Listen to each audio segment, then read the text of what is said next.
Salam guys, so I ran a poll on my channel asking you all which stock you wanted me to analyze next, and you clearly chose Amazon, so that's exactly what we're gonna do in this video. Thanks by the way to all who voted, and let's get started.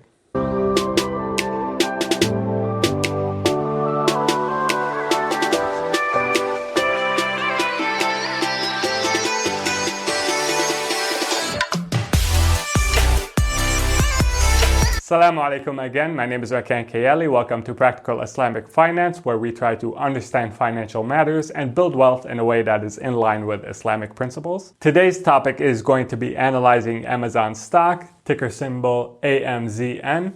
Before I get started, if you need halal funding and you live in the United States, go to fundmebff.com. We offer halal funding that can be used for virtually anything. Additionally, if you're looking to diversify your investments beyond just stocks, and you're looking for a halal investment and you earn more than $200,000 annually, go to fundmebff.com and apply to become an investor. So the path we're going to take when analyzing Amazon stock is that first we're going to try and understand its core business, and then we're going to talk a bit about my experience as a customer of Amazon, and then finally we're going to say a few words about management at Amazon. And after that, we're going to look at Amazon's financials very quickly. And from there, we're going to move on to the halalness rating for Amazon stock. Now, keep in mind, before I start anything, this is my opinion, whether it's investment related or from a halalness perspective. I encourage you to do your own research and make your own conclusions.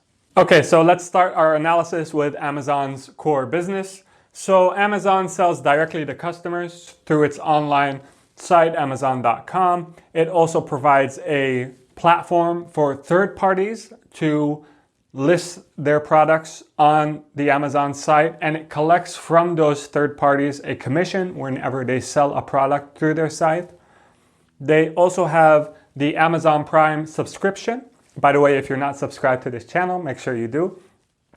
And with the Amazon Prime subscription, initially it started off as if you're an Amazon Prime subscriber, you get 2-day delivery for free. With time, they keep adding more and more perks to the Amazon subscription.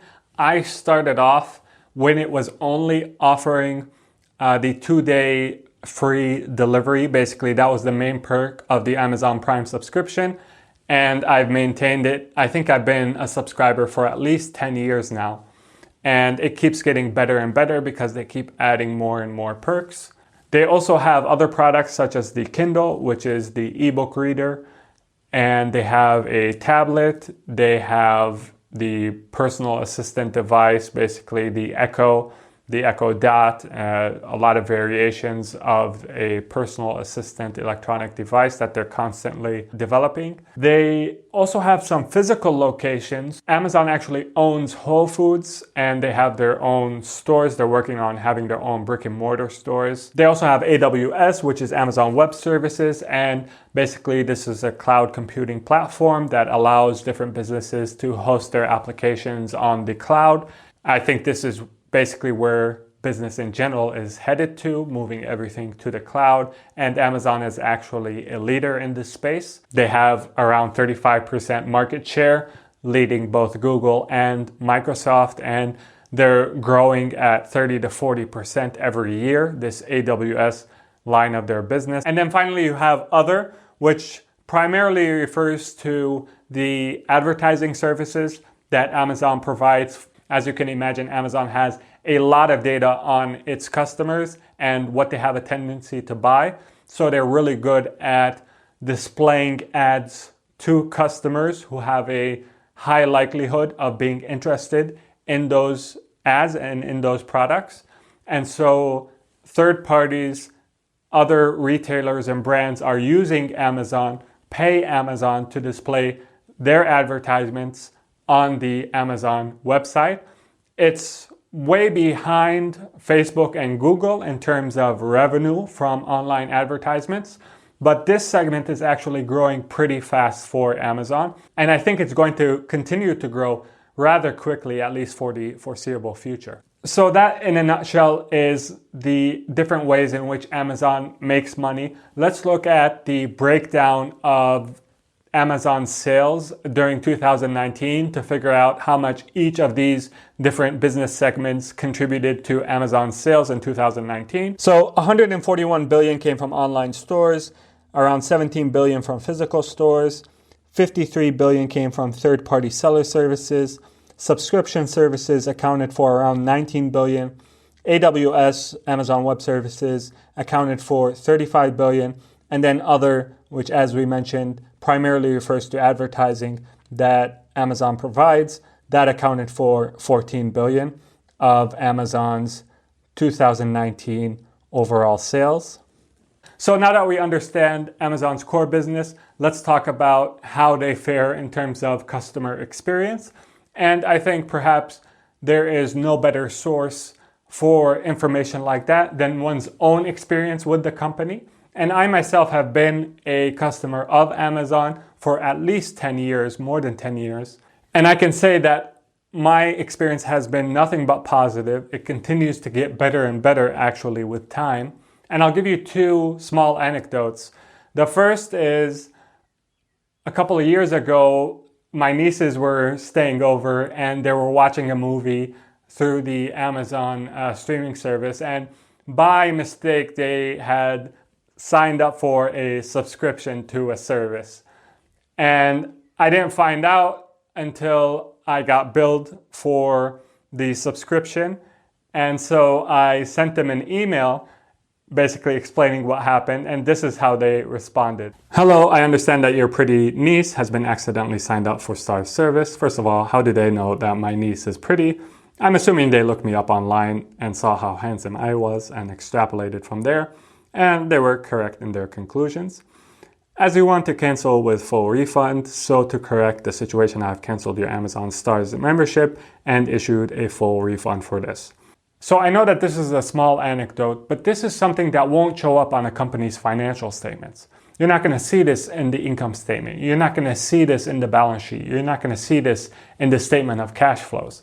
But I would argue that the customer's experience of a certain product or service has as much to do with the company's future success as any financial ratio or number that you can look at. So really, to become a successful investor, you have to be able to combine the quantitative and the qualitative information. And it's only when you're able to combine the quantitative and the qualitative can you have any hope of beating the market? Can you have any hope of beating the algorithms that some institutional investors use when they are making investment decisions? It's really only through these types of customer experiences can you have an edge in the insights that you make when compared to a machine or a computer or a particular line of code. So these tidbits of information are invaluable when you're making investment decisions. Another anecdote of my experience with Amazon is I had ordered an item 2 weeks ago and I didn't get it. So I logged online. Now, Amazon told me that it should have been delivered to my doorstep, but I don't know what happened. Maybe someone took it. I'm not really sure. But I logged online. I wanted to report that I didn't get this item. I got this chat box, basically. I just typed in, I didn't receive a box that I had ordered. And basically it asked me which order was it. I picked the order. And immediately, with no questions asked, it just refunded the price of the order. So again, these are small details that I think make a big difference in terms of determining the future of a company. And I've really noticed since starting to use the Amazon service more than 10 years ago that they are dead serious about making sure the customer always has the best experience. The next aspect of Amazon's business, which I think is really crucial to look at, is their management. And what is noteworthy is that even though they've reached almost $1 trillion in market cap, depending on the day that you check their market cap, even though they're one of the largest companies in the world, they still have an entrepreneurial spirit about them. And what I mean by this is that they're always looking for new industries, new areas of growth. And once they've identified this new industry, new area of growth, they tend to become the best in that new industry that they've chosen to expand into. And I really like the attitude, the paranoia that I sense in Amazon's founder and CEO, Jeff Bezos. I like the paranoia that he exhibits all the time when he talks about Amazon one day failing, one day going bankrupt, and waking up all the time scared that this is about to happen. This is the type of attitude that you want to see in a company's founder, in a company's CEO. You don't want them to become comfortable. And the impression I get from Jeff Bezos is that he is continuously uncomfortable with the level of security that Amazon has. And so long as I continue to see this, this will give me additional confidence in their business. So what I think we can safely say is that Amazon is a fantastic business, but it's not enough to be a fantastic business to make an investment decision. You have to look at the price you're paying to own a share in that business, because regardless of how fantastic and wonderful a business is, it can be overpriced. So let's look at what Amazon is trading at today to see whether or not it's overpriced. So last market close, it closed at $1,900 per share, which imputes a PE of 81. By the way, PE is basically the price per share divided by the earnings per share over the last 12 months. Forward PE is the price per share divided by the earnings expected over the next 12 months. And so because Amazon invests a lot of its earnings back into the business, and PE doesn't take into account any growth that is expected for the company, a better measure of the level of expensiveness, the level of priciness of Amazon would be the forward PE, which is around 60. I think it's quite elevated at 60. Not to say that you can't make an argument for why forward PE is justified to be at 60, but I think if you want to invest in equities, and equities have a volatility of 20% per year, if you're going through the trouble of picking individual stocks, you need to be compensated handsomely. And therefore, I try to shoot for around 30% annual return on my equity investments.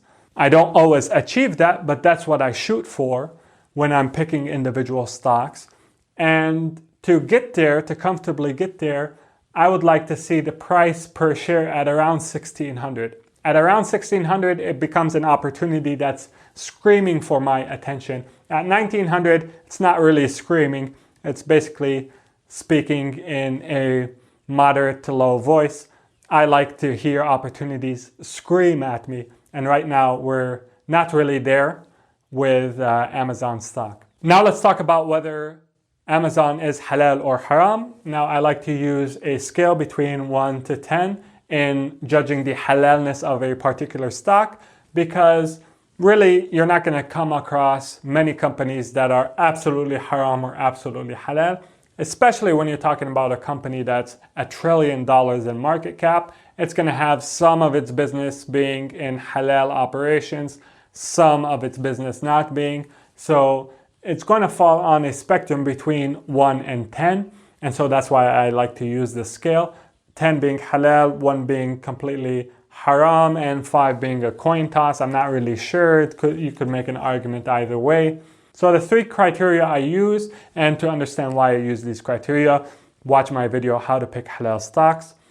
So the 3 criteria I use is the core business. So the core business has to be something that's not haram. So you can't invest in a company that produces alcohol or gambling or pornography or something that's clearly haram. So that's the first filter. And then the second filter is to ask myself, do I think this company is producing a net good? Is its existence a net good for society or not? Does its good clearly outweigh its harm? And then number 3 is I check my gut. How do I feel about this particular company? How do I feel about advertising my investment in this particular company? the Prophet, peace be upon him, said, wrongdoing is that which wavers in your soul and you hate for people to find out about. So I always try to do a gut check whenever I'm evaluating the halalness of a particular stock. Now let's start with the core business of Amazon. As we saw when we broke down the sales that Amazon had in 2019, there is nothing inherently haram about any of its different business segments. However, there are 3 points of concern that I have related to Amazon's business. The first is their Prime Video, which is basically their service wherein you can watch shows or movies. And this is, by the way, bundled with your Amazon Prime membership. It's not something that you pay for separately. It's something that comes with your Amazon Prime membership. They also provide Prime Music as a perk for your Amazon membership. And they also provide credit cards, which you actually have to apply to. This doesn't come with a Prime subscription. You actually have to apply to, you use it on their site. They do have an agreement with Chase Bank wherein they split the revenues from the credit cards that are issued at predetermined percentages. So these are my 3 concerns. So I am going to dock some points off of the halalness rating of Amazon because it does provide video, music that I don't think are inherently haram, but depending on the content, depending on which particular show, which particular movie we're talking about, which particular song we're talking about, you can make different conclusions about whether the particular song is haram or not. And then finally, credit cards, obviously the interest that they charge is absolutely haram. It's hard to quantify exactly how much each one of these contributes to Amazon's bottom line. As I mentioned, Prime Video and Prime Music are bundled with the Amazon Prime subscription. They're not sold separately, so they don't have a specific line item in the financials. And it's hard to tell if they took out video or took out music, how much that would affect their bottom line. There's really no way to tell. But these are legitimate points of concern that will have to be taken into consideration when assessing the halalness of Amazon's business.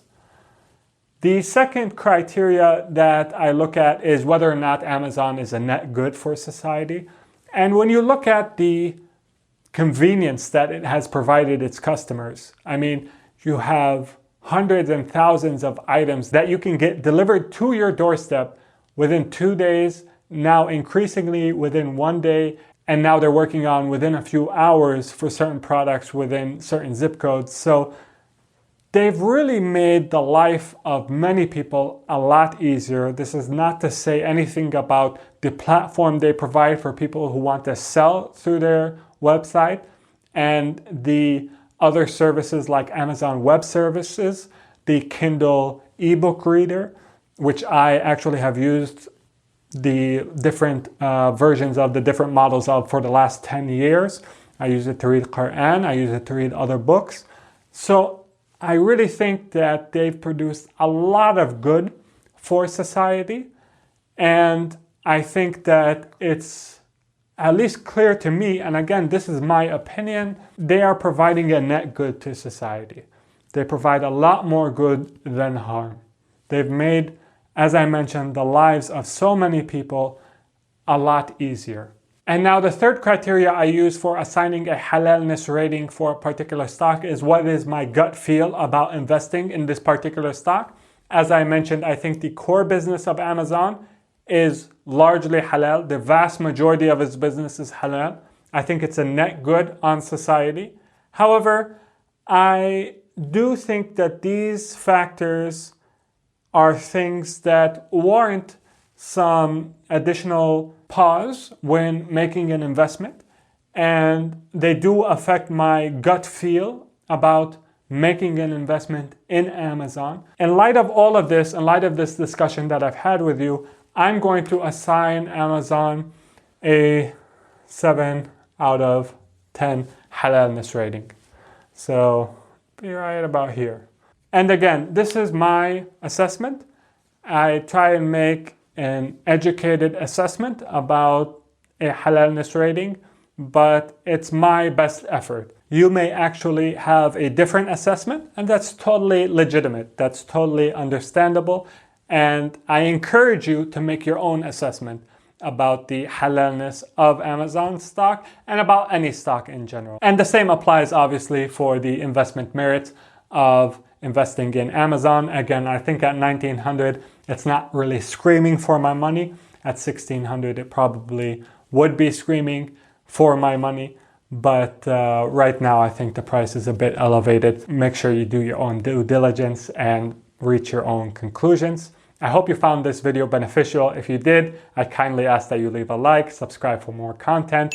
And if you live in the United States and you need halal funding, make sure you go to fundmebff.com. If you're an investor and you earn more than $200,000 annually, you're looking for a halal investment and to diversify your holdings beyond just equity and stocks, then make sure you go to fundmebff.com and apply to become an investor. Make sure to take care of yourself, and until next time, assalamu alaikum and peace be upon you all.